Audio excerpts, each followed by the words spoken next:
Cuando nosotros pensamos en la Biblia, muchas veces nos preguntamos cómo nos ha llegado la Biblia.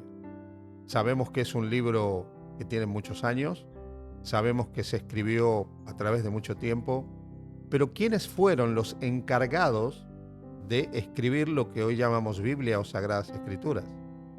En un pasaje de la Escritura, en el libro de Primera de Pedro, capítulo 1, versículos 19 al 20, nosotros encontramos una declaración que dice: esto ha venido a confirmarnos la palabra de los profetas.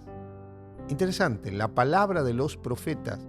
Los profetas fueron los hombres elegidos por Dios a través de los cuales Él quiso comunicarse con los seres humanos. Ahora, los profetas eran seres humanos como todos nosotros. De hecho, cuando nosotros vamos al libro de Santiago, la epístola, la carta de Santiago, que era hermano de Jesús, hablando del profeta Elías, Santiago dice algo muy interesante. Él dice: Elías era un hombre sujeto a las mismas pasiones que nosotros. No debiéramos sorprendernos de esto, porque finalmente lo que Dios hace es llamar y es obrar por medio de los seres humanos.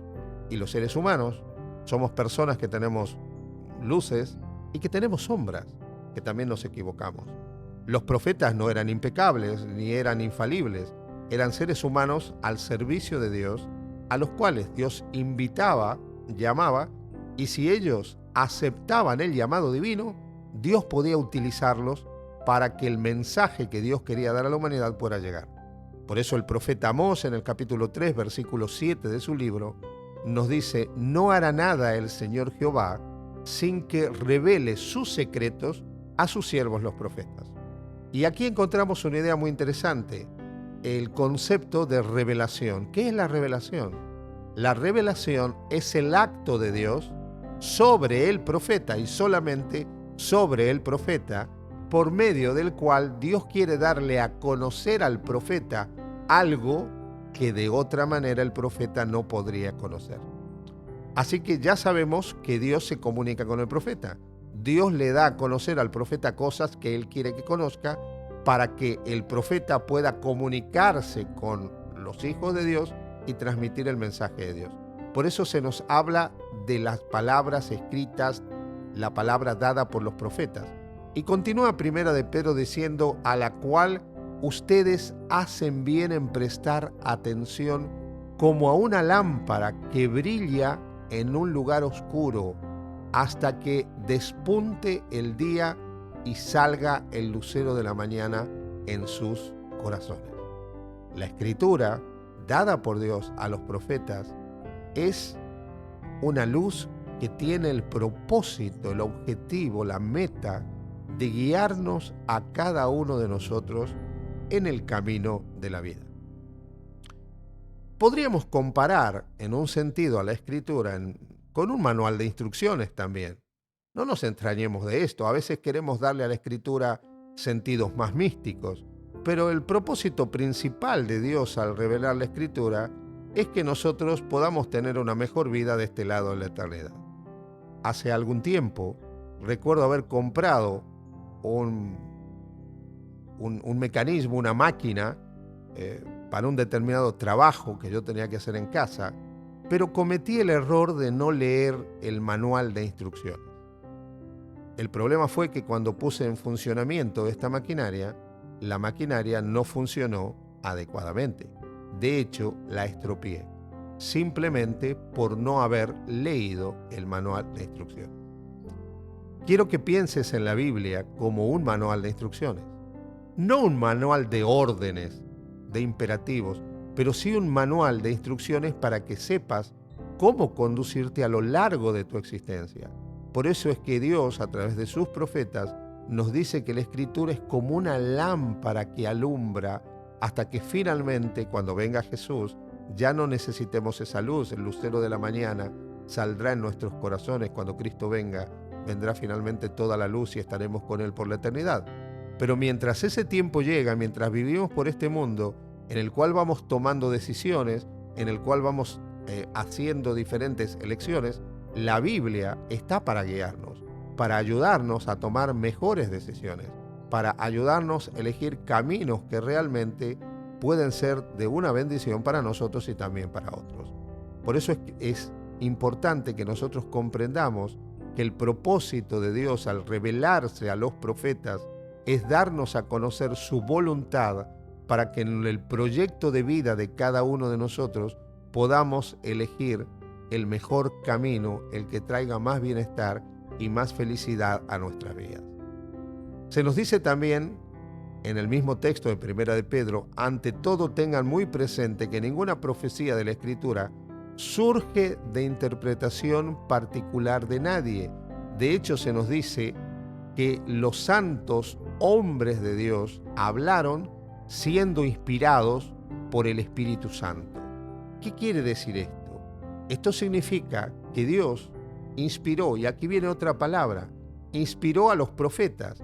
La inspiración es el acto de Dios sobre el profeta, y atención, solo sobre el profeta, por el cual Dios capacita al profeta para transmitir lo que ha inspirado. Ahora, la inspiración puede funcionar de diferentes maneras. De hecho, la carta a los Hebreos en el capítulo 1 y versículo 1 nos dice: Dios, habiendo hablado a nuestros padres por los profetas muchas veces y de muchas maneras. ¿Qué quiere decir? Que Dios utilizó diferentes vías de comunicación con los profetas. ¿Cuáles han sido algunas de esas vías de comunicación? Por ejemplo, encontramos las visiones que tuvo Juan, que fueron el resultado del libro del Apocalipsis. Así que nosotros encontramos lo que pueden llamarse visiones proféticas.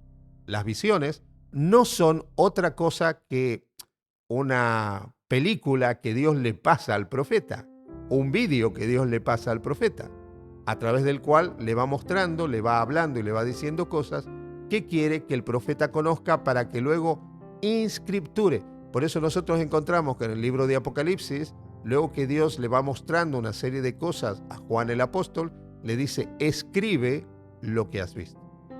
Pero también existen, además de las visiones, los sueños. Los sueños, como los sueños que tuvo el profeta Daniel, los sueños que tuvo Josué, que son sueños que permiten a Dios dar a conocer mensajes a sus mensajeros. En otras ocasiones, Dios hablaba directamente con el mensajero. Este fue el camino que él utilizó con Moisés. La Biblia nos dice en el libro de Números, capítulo 13, que Dios hablaba con Moisés cara a cara, como habla un amigo con su amigo. Y de esta manera Dios comunicó a Moisés una cantidad de verdades que luego, por orden de Dios, Moisés también inscripturó. Pero a veces lo que Dios hacía era enviar ángeles para que dieran sus mensajes. En otras ocasiones, lo que Dios hacía era simplemente guiar a la persona para que esa persona pudiera encontrar las mejores fuentes y los mejores medios para transmitir una verdad. Este es el ejemplo de Lucas, donde nosotros encontramos que lo que Dios hace es guiar a Lucas para recabar de las fuentes más fidedignas toda la información que tenía que ver con la persona y la obra de Jesucristo. Así que Dios ha utilizado muchas maneras a través de las cuales se ha comunicado con los profetas. Pero los profetas nunca hablaron porque ellos querían hablar. Sus mentes eran inspiradas por Dios para que ellos comunicaran lo revelado. La inspiración actúa en la mente del profeta. No son las palabras del profeta las que fueron inspiradas. Fue la mente de los profetas la que es inspirada. Por lo tanto, los profetas utilizaron su lenguaje, su palabra, sus expresiones, lo que sabían, para poder transmitir lo que Dios les había revelado. Y aquí el profeta muchas veces tenía un problema, porque le costaba transmitir cosas que no había visto nunca, o cosas que no entendía. Volviendo al libro del Apocalipsis, nosotros encontramos en un momento, cuando Juan habla de la reunión de los redimidos, dice: y vi como un mar de vidrio, por ejemplo. Pero no está diciendo que el mar que él ve era de vidrio. Dice como un mar de vidrio. ¿Por qué? Porque en la visión que él tiene ve algo que no puede describir. Y las mejores palabras que él encuentra para transmitir e informar de lo que está viendo es las que tiene a su alcance. Y por eso utiliza la palabra mar y la palabra vidrio. vi como un mar de vidrio. No dice que era un mar y no dice que era un mar de vidrio. Este fue el gran drama que tuvieron los profetas a lo largo del tiempo. Poder transmitir y hablar cosas que a veces ellos no comprendían o cosas que no entendían. Muchas veces incluso lo que Dios le transmitía al profeta, el profeta no lo terminaba de comprender. Lo encontramos en el libro de Daniel, donde Daniel, luego que tiene una de las visiones más significativas y más importantes que tenían que ver con el tiempo de la venida del Mesías, él no entiende el concepto de los tiempos y tiene que orar y clama a Dios para que Dios le ilumine. Y Dios envía al ángel Gabriel para poder explicarle lo que él no había entendido de esa visión, que era lo relativo al tiempo específico del cumplimiento de la promesa de la venida del Mesías. Entonces, los profetas no siempre entendieron todo lo que se les transmitió, no siempre tuvieron las palabras más exactas, pero hicieron un trabajo extraordinario, porque nos transmitieron de la mejor manera que podían el mensaje de Dios. Y ese mensaje de Dios es inspirado. Por eso toda la Escritura es inspirada y toda la Escritura es confiable, porque en ella nosotros encontramos el mensaje de Dios. Los profetas, a lo largo de los siglos, fueron escribiendo esos mensajes. Y esos mensajes nos llegaron a nosotros en lo que nosotros conocemos la Biblia. Hubo una cantidad de autores que hicieron la composición de lo que nosotros llamamos el Antiguo Testamento. El Antiguo Testamento fue escrito en hebreo antiguo y los autores del Antiguo Testamento fueron príncipes, nobles, sacerdotes del pueblo de Israel, fueron personas educadas dentro del pueblo de Israel, pero también hubo personas muy simples, hubo personas que se dedicaban a las tareas del campo, hubo personas con gran educación y personas que no tenían ninguna educación. Pero Dios los utilizó y esos mensajes se inscripturaron y llegaron en los 39 libros que nosotros hoy llamamos el Antiguo Testamento. El Nuevo Testamento se compuso en el año 31 y el año 100 de la era cristiana, siendo el primer libro que se escribió probablemente el Evangelio de Mateo hacia el año 34 o 40 de la era cristiana. Y el libro más tardío del Nuevo Testamento es el libro del Apocalipsis, que se compuso hacia el año 100 de la era cristiana.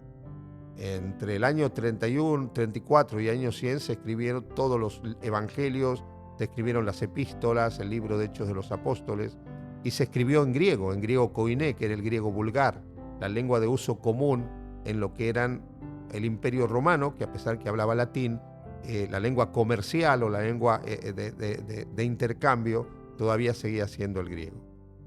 Y en el Nuevo Testamento encontramos 27 libros que componen el corpus doctrinal del Nuevo Testamento. En total, tenemos los 39 libros del Antiguo Testamento, los 27 libros del Nuevo Testamento, que son lo que nosotros denominamos Sagradas Escrituras.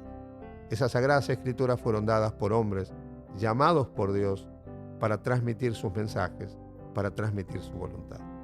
Cada vez que nosotros nos acercamos a la Biblia, nos estamos acercando a Dios. A un Dios que nos ama, a un Dios que sabe qué es lo mejor para cada uno de nosotros y un Dios que quiere lo mejor para cada uno de nosotros y que a través de la labor de los profetas nos ha dejado una enorme cantidad de recursos para que nosotros sepamos cómo transitar el camino de la vida.